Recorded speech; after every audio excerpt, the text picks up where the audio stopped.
Hi and welcome back. I'm Helen I'm James. and we are Global Nomads. And in 2024, we sold everything we owned to retire early and travel the world full time. So this week is going to be a little bit different because we are celebrating our first Nomadversary. Yay! So it's been a year since we left the States and sold everything to travel. So today we wanted to talk a little bit about our journey and how we got to be nomadic. And in the last year, reflecting really on what we think's gone well, what hasn't gone so well, and would we do it again? So we started our journey back in 2004 where we left the UK, which is where we were born and we always have lived. And we jumped on a plane and flew to Florida to open a flower shop. Great idea that was. Great idea that one was. So we lived in Florida for 20 years, and in 2023 we sold that flower shop, and then in 2024 we sold our business, we sold our house, we sold our car, and a good chunk of everything we own. But not everything, but the majority of what we own. And then we started our nomad journey, traveling around the world. Video and say, we're taking odds right now as to whether or not James and Helen will ever come back for any of this. Prior to leaving Florida, we did do a little bit of traveling in the States that we hadn't had time to be able to do because owning your own business takes up a lot of time. And we visited a few places that we'd been talking about going to for a long time, one of which was like Memphis. We went to Savannah and we went up to see Niagara Falls and also the cherry blossom, which we tried to see once before and missed it. Twice before, yeah, and it snowed. So we did actually get to see the cherry blossom in DC last year as well, which was amazing. So in April 2024, we jumped on a plane to go to Chicago and we started our Amtrak adventure around America. We ended up doing a total of 4 Amtrak routes, covering places like Chicago, Denver, Rocky Mountaineer, down to San Francisco, Palm Springs. We went up to Moab. Moab, can't forget Moab. Went up to Seattle, which was another great experience. Then we did a lot of state parks, national parks. Yeah, I'd always wanted to go to Glacier National Park. We went to Arches, Dead Horse Point in Canyonlands. Yeah, Canyonlands. So we wanted to Joshua Tree. Yeah, we wanted to tick off some of the national parks along the way too. And then we ended up back in Chicago. We then went from Chicago to Vancouver. Went on the Alaska cruise. Went on Alaska cruise. Didn't do Queen Mary 2 yet. Which is something we've always wanted to do, but we've just never been able to squeeze it in with our work commitments at the shop. We did a cruise all the way up to Whittier. And then from there we did the Alaska Railroad all the way across between Seward, Anchorage and Denali. Up to Denali, yeah. Denali was an experience. Yeah, we had a wildfire, so we had a story to tell about that. Wild story. Coming up on a future video. Yes. And then from there we flew over to New York, where we boarded a transatlantic cruise on Queen Mary 2, another bucket list thing that we'd wanted to do, and headed over to Southampton in the UK. From there, we stayed a bit of time in London. We then went up to Scotland on the Caledonian Sleeper. Fun fact, I had never been to Scotland, even though I lived in the UK for 32 years. Which is a common thing. You don't always visit the places you live very close to. So we went to Fort William. We rode on the Jacobite, which is the Harry Potter train, and then went through Edinburgh, and then back down into the UK, saw some relatives. And then it was on to Eurostar, and we went from Eurostar to Amsterdam. In the Netherlands? In the Netherlands. We then went from Amsterdam to Prague. On an overnight train, Prague in the Czech Republic. That'll be an interesting video. That'll be coming up soon. Yeah. Not a good one, it'll just be an interesting one. And then we caught Obey Bay all the way through Austria. Yeah, we did a whole month in Austria and went around on the train, went to Salzburg, Innsbruck. Vienna. Yeah, and some time in the lakes in Zelensee, yes. Yeah, and Worthensee. on Lake Werthensee as well, and then headed down to Italy, where we wanted to go on the Brenner Pass on the train, which we did, which is one of the most scenic train rides in the world, unless it's stormy and rainy like it was the day we went. I'd seen it before as a kid, but unfortunately James hadn't, but never mind. So our first stop there was Verona, and we managed to say one day we fancied to go somewhere different for lunch, so we hopped on a train over to Venice and went to Venice for the day. Verona is definitely one of my favourite places. Enjoyed Verona very much. As well as Moab and Alaska. Many. Lots of favourite places. Lots of favourite places. We then went to Rome, met up with my brother. We jumped on a cruise ship that should have been taking us through the Suez Canal to Dubai, but unfortunately, because of the current tensions in the area, that was changed to a Mediterranean cruise that went back to Rome, and we flew from Rome to Dubai. Well, we went to Greece. We did that cruise took us around the Greek islands, which again we've never been to. Yeah, went back to Kushadasi, which was our honeymoon. Went back to Turkey when we went on honeymoon, and then we got on a plane and flew to Dubai instead. So from Dubai, we went to the Formula One Grand Prix at Abu Dhabi, which is something we've never managed to get to. That was our first Formula One. And after Abu Dhabi, we went to the Maldives. For Christmas. For Christmas, which is again something we'd never done before. We'd been to the Maldives several times, but we'd never done anywhere away for Christmas. I'm not sure that was a pro or a con. Being away for Christmas. Maybe we'll talk about that later. Yeah. From there, we flew from back to Dubai, and then it was on to Sri Lanka for 5 weeks. Mm-hmm. And we did a whole tour of Sri Lanka, including some safaris in Yala and where else did we do safari? Sigiriya. We did 5 stops in there, and we also rode the Ella Odyssey train, which is a video we've just released. From Sri Lanka, we flew back to Dubai, and then from Dubai it was on to Doha. In Qatar. And then we jumped on a cruise ship that was going to take us down through Africa, through Seychelles, Mauritius. We was going to be our final destination. Madagascar. And Kenya. And there was a few stops that were changed on the way, but great cruise. And we ended up in Mauritius for 8 days. Then we flew from Mauritius through Dubai to where we are now, which is Kuala Lumpur. So a pretty action-packed year. So there's a few things we feel like we've learnt in the last year, and a few things that we've decided we like and we don't like about full-time travel. So what do we like? First of all, it's nice to be free to be able to go wherever you want to go. Not have to worry about anything. Ooh, it's storming. I'm not sure you'll hear that or not if you saw the lightning, but it's storming here now. To be able to be free to go wherever you want to go and just pick a place and say, I'm going to go there and enjoy it. And I think it's really good not have to worry about things like what's happening at your property back home or your job or business or anything like that. To look at your Ring camera to see that there's a hurricane and is it going to rip the roof off your house. Yeah, we were on vacation once, and when Hurricane Ian came through, and literally we watched our Ring cameras and could see the shop was getting closer and closer to flooding. And it didn't make for the most enjoyable vacation.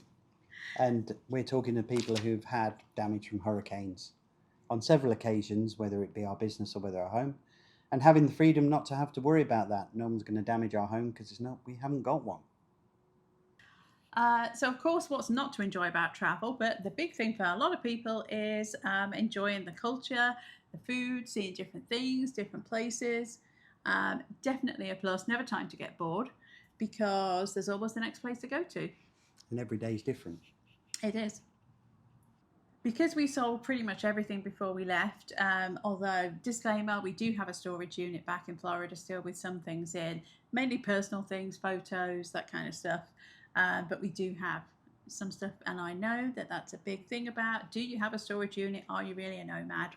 You should or you shouldn't do, whatever. We have got one. But it is so nice to travel with less stuff. Although we do keep some stuff in Dubai that we have got to change clothes out and things, pretty much most of the time we travel with a carry-on suitcase and a backpack. So it's nice to be able to walk around and have basically everything you need and everything that you've got in the world with you. And it's a real advantage having such a small amount of things. It makes it so easy to move between one hotel room and the next, or just to be on the road, to jump on a train, to jump on a plane. Having less stuff is definitely an advantage. And that's really it's quite freeing. It's quite freeing. It's really quite freeing to be able to say, right, shall we move? Let's go get on a train and just grab everything you have. So the great thing about full-time travel is it gives you the ability to pivot. So if you get to somewhere and you don't like it, you don't have to stay. Unless you've booked a hotel that doesn't refund you because you can't cancel it, or accommodation, you can pretty much get there, and we have done, and said, you know what, this doesn't really feel right. Let's do something else. Let's go somewhere else. And I think for us, we do a lot of hotel stays on points, and hotel stays on points generally are cancelable up until 24 hours before, although some are slightly different, so do check terms and conditions. But that does give you the freedom to be able to book a hotel a year in advance, and we booked hotels for a year in advance, and we know we're going to make some changes on them just to make our lives easier and to fit in the schedules. Well, and it means you can get them locked in as well by booking a year ahead. We can get it locked in, and then we can always change the booking. But if you're going for something like the Grand Prix, if you don't book a year ahead, you're not going to get that booking. For example, we're going to the Singapore Grand Prix later in the year, and hotel prices there are going to be absolutely astronomical. And we knew that. So last year, right before they released the dates, we booked the hotel. We actually booked it for longer than we needed, knowing that we could change that booking because we weren't exactly sure what date the Grand Prix was going to be. So it's nice to have that flexibility. One of the other great pluses is the cost of living. It can be a lot less than living in the States, especially. As we said, we lived in the States for 20 years, and I know cost of living has been an issue worldwide. But in Florida, oh my goodness, things were just getting out of control, especially with things like property insurance and car insurance. Not having to worry about house insurance. Yeah, it's a property. Oh, sorry. Property insurance, especially after we had a few hurricanes come through. Just getting house insurance. Yes, was a problem. There was a period we couldn't even get house insurance and had to go with the Citizens one, which was like the last resort when nobody else will insure you. So definitely the cost of living can be a lot less than living in the UK or the US. And finally, really about health and activity. We've definitely found that since we started this journey, we're much more active. Even if we're staying in a hotel, typically it's a big hotel, and just going to breakfast and back can be like over 1,000 steps. And most days you're going to be out and about doing something, going somewhere. So we've definitely found that we are much more active than we ever were. I think physically, anyway.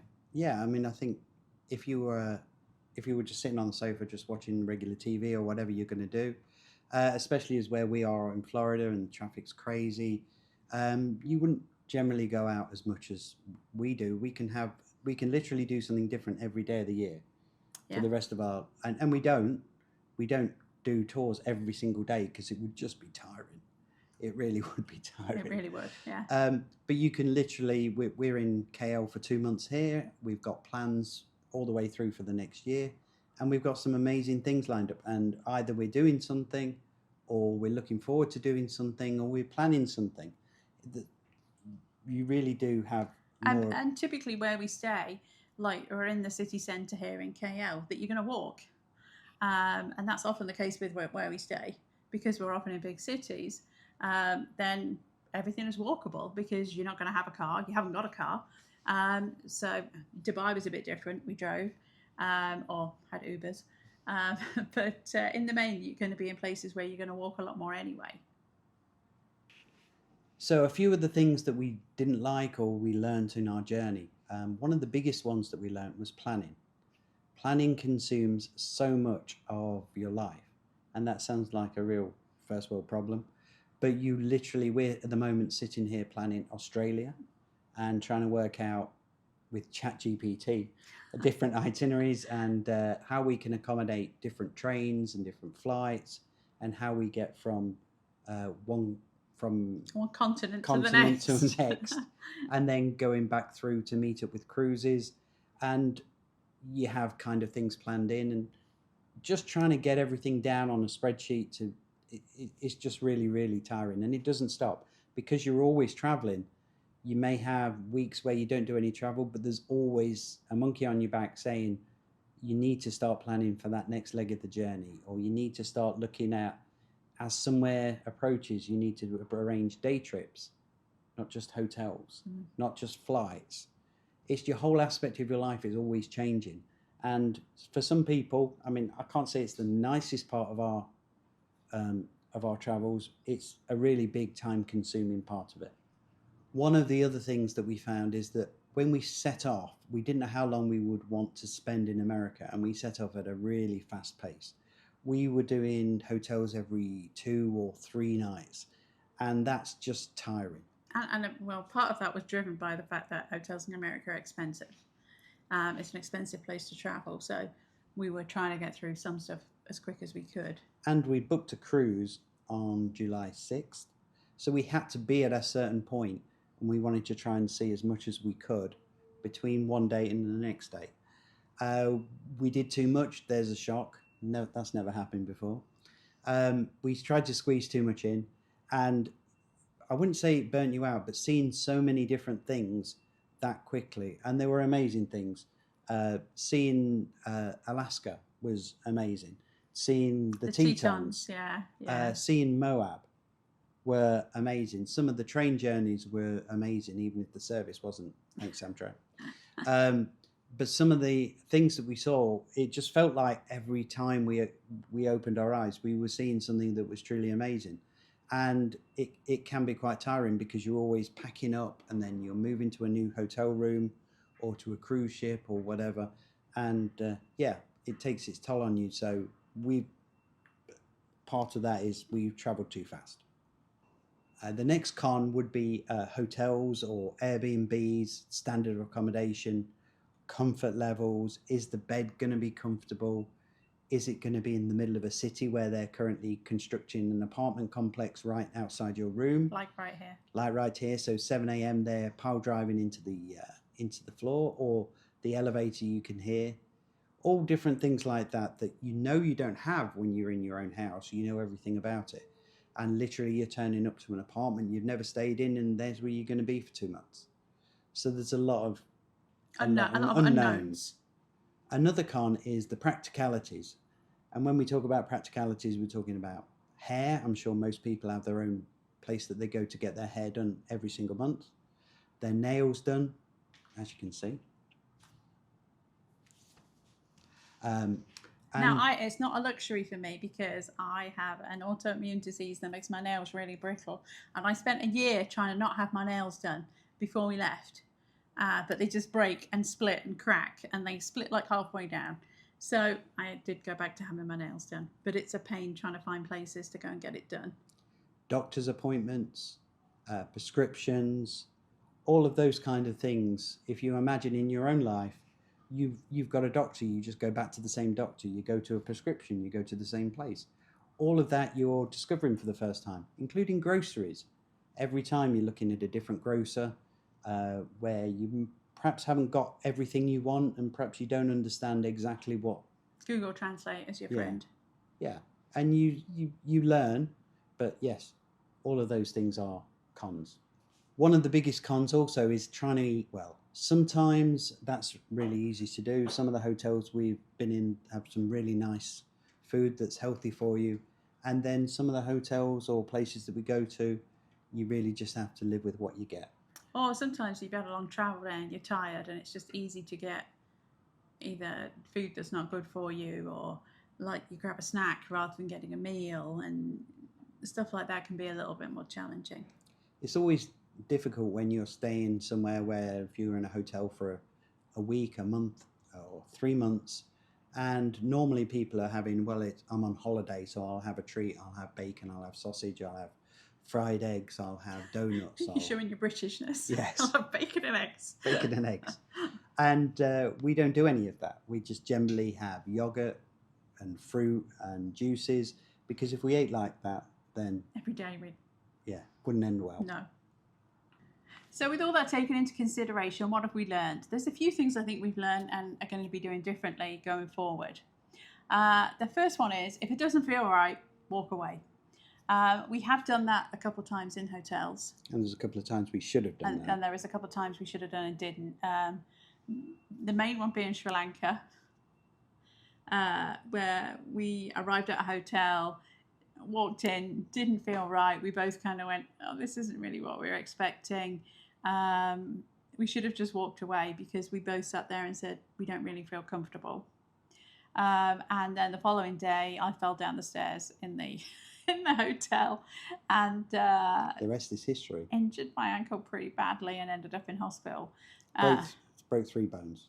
Yeah, but we didn't know that. But that's a whole other story. But the moral of the story is really, if it doesn't feel right, walk away if you can. You know, I get that's not always financially possible, but sometimes it just makes sense to walk away. And sometimes it's worth the cost to make yourself happy. Just accept that it's cost of doing business. The second one, and we're really trying to live by this, is YOLO. You literally do only live once. Part of what started out this journey for us was, we're only in our early 50s, but we got to an age where it was like we were starting to lose friends and family members. And I was diagnosed with an autoimmune disease that affects my mobility. That was before I threw myself down the stairs as well. And potentially could make me a lot less able-bodied in the future than it already has done. Things were already a bit more difficult, so we're really trying to adopt I think we have adopted a bit of a do it now while you can, because really, I know it sounds a bit of a cliche to say today's a present, tomorrow's not promised, but it really is true. And once you've experienced a few things like that, I think you really do start to feel like, well, okay, I need to do this now because I may not get the chance in the future. If I have the opportunity now, I need to take it. And I think for that reason, our expenditure in the first, let's say 5 years, but I don't know how long, we've got no set date, is going to be higher because we're going to be doing bigger YOLO. We've already done some bigger YOLO things. Yes. And we have a lot more planned. Yeah. Just because literally, it may be the only opportunity we have. There's a book called Die with Zero, and everybody should read it if you plan to not have any money when you die. Which we do, because we don't have kids. We don't really have anybody to leave it to that we feel we need to leave it to. So, apart from charity, that's in both our wills. But there is such charity. But pretty much, we've earned it. We want to spend it. So it's our intention to die with zero, and we're adopting that approach. So a few of the things that you think are going to be difficult actually aren't. So for me, it was prescription meds. I take quite a few, and I have to have blood work done regularly. I thought that was going to be really difficult, and the honest answer is it isn't. I had blood work done, and I've seen doctors in the UK, in Italy, in Dubai, here in Kuala Lumpur. I ended up at the emergency room in Sri Lanka. And Prague. And, I had to get a prescription in Prague as well, in the Czech Republic. And we had prescriptions in Canada. Yeah, and I got prescriptions filled in Austria. Or if you go to Turkey, I think you can pretty much buy whatever you want over the counter. Is what we found anyway. That is one of the other things to note, is that drugs that are prescription only in the US or the UK might be over the counter somewhere else. But they'll be a lot less expensive, whatever drug it is, doesn't matter. Well, than the US for sure. Not necessarily the UK, but the US for sure, it will be less expensive. And the care that you can get is equal to or better than the UK or the US sometimes. Not all the time, but sometimes. We already touched on this as a pro, really, but carrying less, having less stuff is definitely a lesson we've learned from someone who is a chronic overpacker, and I'm still a work in progress. You'll never get there. You can't buy elephants and pack them and say, I'm travelling with less. My carry-on is always rammed at the brim. It really is. But I do really enjoy just taking a carry-on. And I know you do. I absolutely do. It makes life so much easier just to pack up and go. That was a big lesson learned. I think one of the most difficult things to learn when you do this is you go from a saver to a spender. So you spend all of your life accumulating money into a pension fund or retirement account or 401k, and then you get to the point where you just pivot, and then suddenly you're spending it all. And the horror. And then suddenly that requires a completely different set of skills and mindset and research that you need to do, and it's something that you do need to consider, because nobody wants to run out of money, but you'd also want to spend enough money so you don't want to live as a hermit. And this is also coming from two people who set up a business from nothing. It was just getting going, and then we had one of the biggest global recessions that had ever happened, that we just about managed to claw our way through and keep going. And then we were coming out the other side of that, and then this small thing called COVID-19 happened that we also needed to bring our business through and keep things afloat. And I think you're so used to like living on the edge, and like, especially being self-employed, you never know when your next paycheck's coming and how much it's going to be. There's so much uncertainty with that. It's really difficult for me to not be like, I know I'm struggling with it more than you are, of spending so much money, or what it seems like is so much money all the time. And when you get to retirement, you have a pot of money. The numbers and the size of the pot will vary depending upon the person, but that pot will start to go down, and obviously is depending upon the stock market and what is happening there. It will also go up and go down even more. But sticking to a plan and learning the whole skills that you need to be able to get you through the retirement part of your life is a complete unknown for many people, and that's where a lot of people go wrong. Have we got it right? We're a year in. Probably not, but we're trying. We're doing what we're doing. So one of the big things we forgot to say about lessons learned is don't be afraid to buy a couple things to make your life more comfortable at your Airbnb. So when we got here, we took ourselves off to IKEA and got a frying pan and a knife set and some cooking utensils, a couple of storage containers.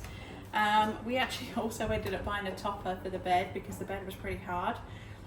So we've probably spent about $200-ish, but we are here for 2 months. So honestly, for the sake of 2 months, we feel like it's a valid investment just to make our lives a bit easier. So there you go. That's a lesson we learned. And the final lesson is really being a nomad means different things to different people. So, some people might say, well, you're not a nomad because you've still got stuff. And we've still got stuff in a storage unit. But really it can be, do you travel full time? Do you go back to your home country for some months? Do you live in hotels? Do you have a base completely outside of where you lived? Like, you're a US based, but you just live in Southeast Asia all the time. Is that a nomad? It means different things to different people. There's no right or wrong answer. We're doing our version of being nomadic, and you can do yours, and everybody else does theirs. There's always going to be some crossover. I think whenever you're nomadic, you've got kind of a underlying view of the world and what you want to achieve. But, it definitely means different things to different people, and there's no right or wrong answer. So the $56 million question, would we do it again? Yes. Yes, in a heartbeat. Yes, absolutely. It's scary at times. It was very scary when we first left Florida. But yeah. Emotional. Very emotional. Packing everything away and your whole life, everything selling the house. Yeah, for selling 20 the house years. was hard. Selling the business wasn't. No. I think it was harder doing this than when we left the UK. We'd been in the UK for 30 years. Gave up our perfectly very good jobs that we had and company cars and health insurance, and jumped on a plane to start a new life in Florida. Was just exciting. And I think we were both 20 years younger, and everything was just that much more exciting. And then when we sold everything and just that's it. It's scary. This was much scarier, I thought. And it's very emotional. And I don't think anyone can prepare you for how emotional and how scary it's going to be. But you just have to trust your instincts and you can get always the go other back. end. If you don't like it, yeah, you can always go back. Okay, so now we've done a year of travel. What's coming up in the next year? Well, I'm going to try and remember this. we've got 2 months in Kuala Lumpur. Then we have 1 month in Bangkok. Then we have 1 month in Chiang Mai. Also in Thailand. Also in Thailand. Then we have a week in Chiang Rai. Yeah, exciting. We're going to an elephant place. That's all I'm going to say. And then we go to another elephant place. So we're going to hotels that are specifically designed where we're staying in. 2 quite different places. And if you haven't seen our videos before, I love elephants. This is why we're going to elephant places. From there, we're going to go on the cruise, and we're going to cruise into Laos. A cruise. Don't think we're all Caribbean. It's a long wooden boat. Think smaller than the lifeboat on Royal Caribbean. So we go on a longboat, I think, do they call it? Yeah. A longboat, and we're going to cruise down, and we're going to do a couple of stops in Laos. From Laos, we're going to fly to Vietnam, and we've got a few stops in Vietnam. We have been to Vietnam before, but we're going to do some new places and some old places. We end up back in Ho Chi Minh, and from Ho Chi Minh, we're going to fly to Singapore for the Grand Prix. The Singapore Grand Prix, which we booked on points, the hotel. If you're not into Formula One, that will mean nothing to you, but it's the Formula One Grand Prix. So we're going to stay in a suite, which is an upgrade on what we were originally booked for the actual Grand Prix. From Singapore, we're going to jump on Singapore Airlines first class, or at least at the minute, one of us is in first class. That'll be me, on points. On points, and one of us is in business class, but hopefully that will change. And then we're going to fly from Singapore back to the US. We're going to have a couple of months back in the US, and then we're going to fly down to Buenos Aires. From Buenos Aires, we're going to do an Antarctic cruise. Yes, which we've actually had booked 3 times, and this is hoping third time's the charm, because we had to cancel it. Once was because of COVID, and once was because of something else. So hopefully we're going to get to go this time and go to Antarctica. It's going to be very exciting. So the Antarctica cruise will bring us back into Chile. From Santiago, Chile, we're going to go to Easter Island, another bucket list place that I've wanted to go to for a long time. And we've just booked that hotel this week. So we're talking next January, and we've booked that hotel. Mm-hmm. And some hotels were already sold out. Yeah, they were, yeah. From there, we're going to go back, and then we're currently planning whether we're going to go to Machu Picchu. Which I think we are. We're going to ride a train to Machu Picchu. From there, we're going to go to Ecuador, where we are going to hop on a plane to go to the Galapagos, which is another bucket list place we've wanted to go to for many, many, many, many years. And again, because we don't know when the next time we're going to go there, a lot of people do an outer loop or an inner loop. We decided to just do both, and so we were doing a back-to-back cruise on Celebrity. Mm-hmm. So we're going to do that.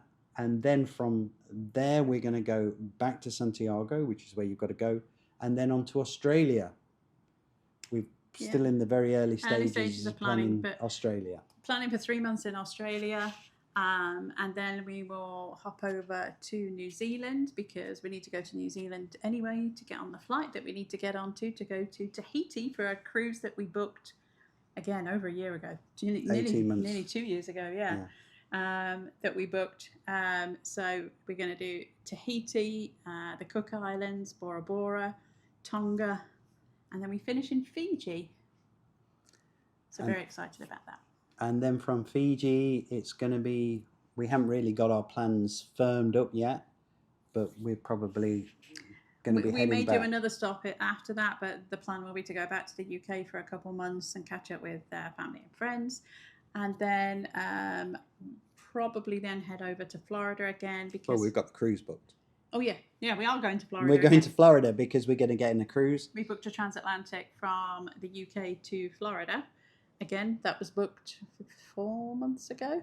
Yeah. And that's for October 2026. So that's how far ahead some of the planning we do is. And basically, I'd like to spend... We are going to be in Florida for Thanksgiving this year, but next year we should be there, fingers crossed, for Thanksgiving and Christmas. All things being equal. And then we've got ideas for 2027 already as well, which may or may not include a safari in South Africa. Maybe India. Maybe Japan. Japan. So there's still a lot of stuff to see and do. I think it's weird to actually consider that we've been traveling for a year and we've got a bucket list set of items that we really want to go and see or do, and we haven't even scratched the surface. And that's full-time travel for a year, and we haven't even started. That's scary. It is. It really is. So I think that just about sums it up. I hope maybe that helped if you're thinking about traveling full-time in retirement. A few of the things that we found that went so well, a few of the things we found didn't, but we'd still do it again. And so should you. And so should you. Yes, just go for it. Hope you enjoyed it, and we'll see you next time when we'll be going back to Sri Lanka for our next video. Like and subscribe. Bye for now.